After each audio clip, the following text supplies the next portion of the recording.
Hello, I am here to share something with you that God has been sharing with me. Uh, the importance of it is so important because I don't usually do this. I don't usually get on YouTube and do anything. But this was an urgency attached to this that I couldn't ignore. So I'm going to be obedient and I'm just going to obey what God has wanted me to do and what He's wanted me to say into the eardrums of His people today. Uh, 2020, the year of 2020, March 28th of 2020, a tornado come into our city, and just so happened that tornado's pathway was directly toward my house, and it hit my house, spared my family. God definitely left a signature of His loving kindness upon my family, and I thank Him for it. It's one of the reasons I'm here on this wave to kind of let you guys know exactly what God can do and what He has done and what He wants to do. So on March the 28th, a tornado F3 comes through the city of Jonesboro and hits my house, and the house behind me, the whole building was gone. There was nothing there but a slab. And it went through, and the tornado was over. We were going through the rubbish and trying to get things that we may have lost. I lost a picture of my granddaughter had painted for me, and I lost it in the storm, and I was out digging everywhere for it. And I found it. But I am a man that journals. I journal every day. And I was led to go to my journal and write some things in it, but I was backtracking and kind of refreshing myself with my own journal. And on December the 26th, 2019, I wrote words that when I wrote them, I didn't understand it. But today I do, and I want to share it with you. So on December the 26th, the day after Christmas in 2019, I wrote these words. There is a shifting in the air of disturbance and chaos. And I furthermore wrote that evening, that same day, I feel I'm required to flow with the shifting that's about to happen.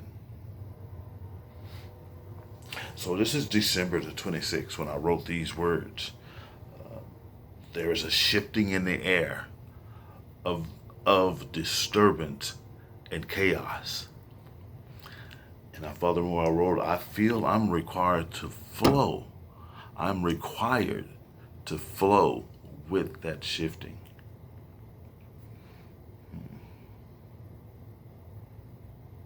So I gathered that book. I read it to my wife, and I shared it with a couple of other people in the whole earth.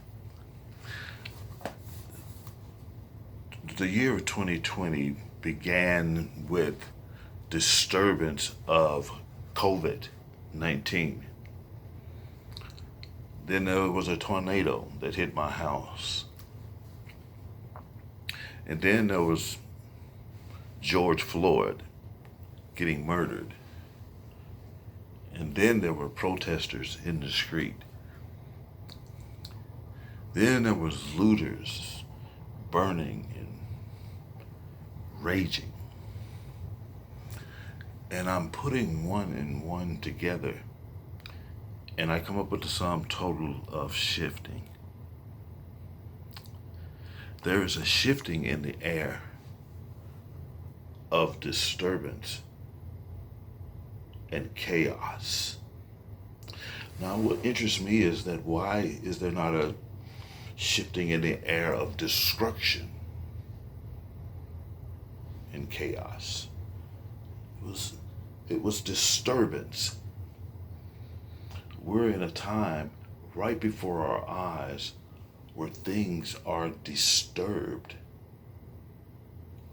from the shifting.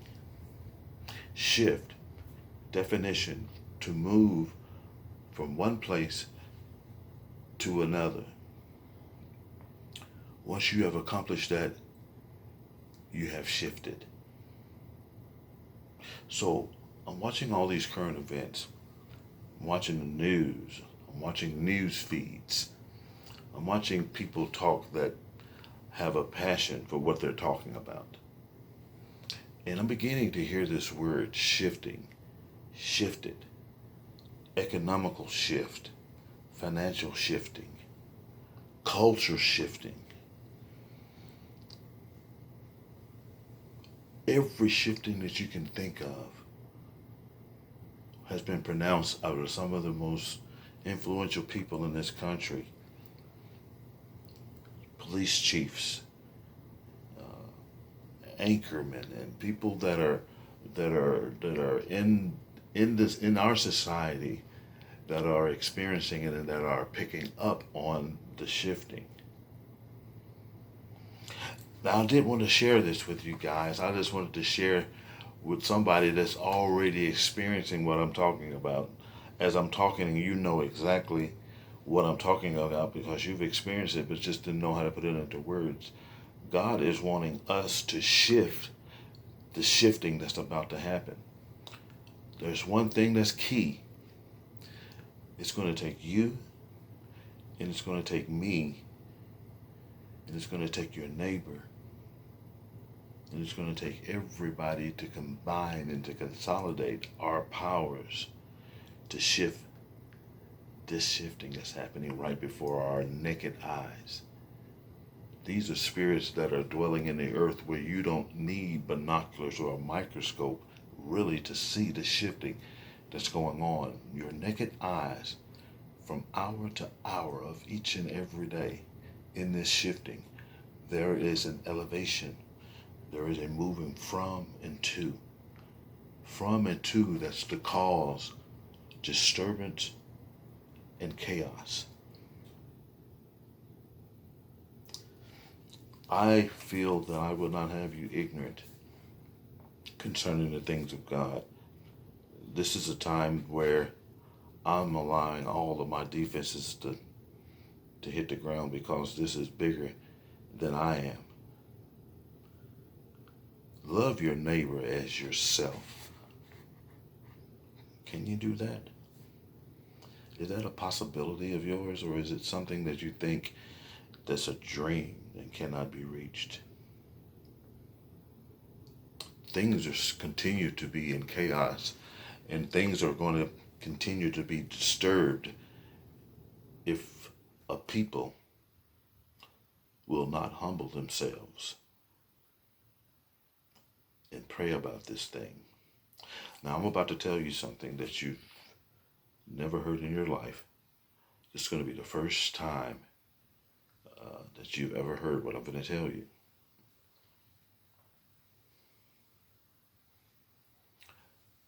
There comes a time in every man's life where he meets a point of a discussion of things that he's never thought about, but has thought about them. In this shifting, God is wanting us to do something that is foolish, seemingly foolish to your eyes and to your ears, but it's to confound the wise. It's to confound the wise. In this shifting, God is wanting us to do something that we've never thought about, and I'm going to tell you. Have you thought about, since George Floyd's death, the officer that had his knee on George's neck, had this ever crossed your mind to lay prostrate for him, to pray for him, fast for him, to have a love of pity for him, that even he could be redeemed from the hands of the fowler and adversaries? Even he. God's mercy is so tender that even he deserves it.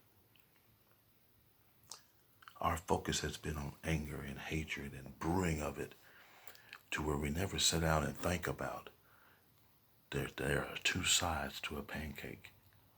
And on the flip side of the pancake is the side that we don't want to be confronted with because it's causing me to do something out of my nature, to deep inside of me to find a forgiveness for a murderer, to find a shifting for a person that needs to be shifted.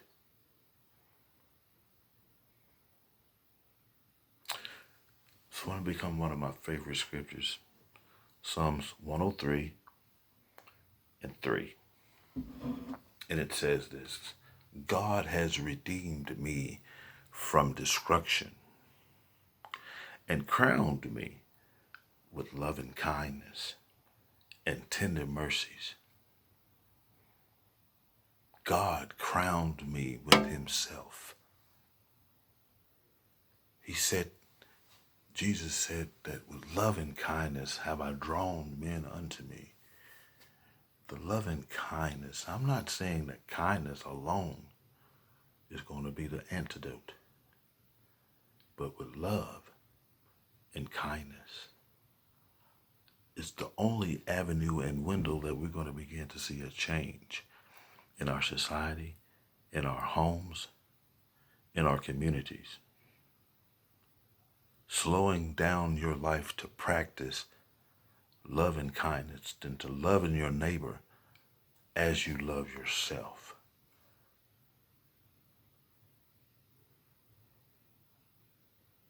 We are in a shifting. This shifting is so challenging that it's causing you to do something that your soul is not acquainted with doing. You're going to have to invite your soul into humanity to feel and have pity for those that don't know that they are heirs of the Most High God. Because you don't know that, I pity you. That you don't know that your Father has a cattle on 1,000 hills. And whatever good thing that he has, he will not withhold it from you. So I changed my disposition in this shifting. I'm not rattled. I'm not combated. I'm resting. And I'm watching and I'm strategizing and I'm planning and I'm writing and I'm seeing. What I see, I write, and what I hear, I write. God is looking for a people that are willing to step up out of the box.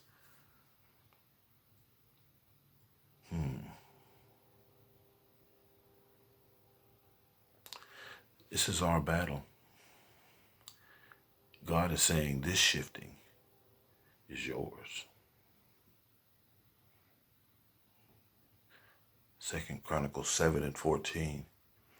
If my people who are kin to me, related to me, would humble themselves and prefer other people over themselves, then will you hear from heaven.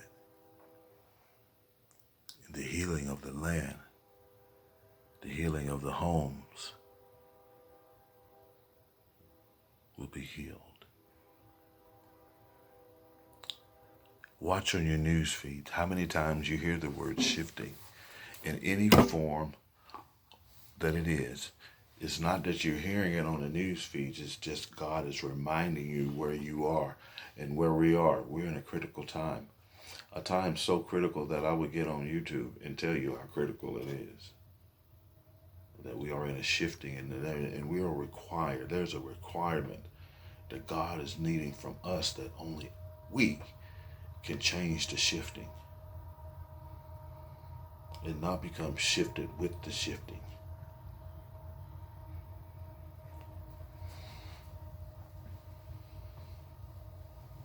I love you. If you like what I just said, what you just heard, hit the like button. I would appreciate it. That'd be awesome. It's a shifting in the air.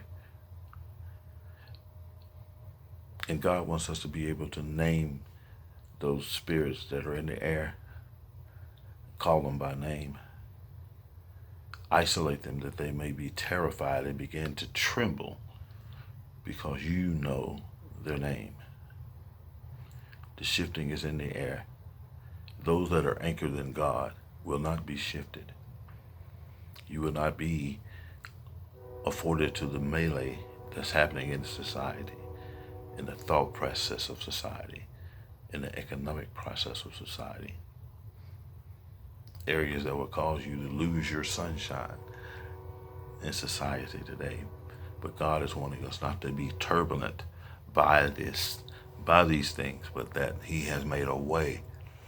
He is sending people, men and women of God, forward to cry loud and to spare not. Crown me with love and kindness. So I wear a crown today. And when my neighbor sees me, he sees that crown. When I'm in public, that crown is being seen and to be respected. Because that crown is what's going to draw you unto God. Thank you for your time. My time is up. Be prayerful. Be vigilant. Be aware. And don't be shifted by the shifting that's in the air. Thank you.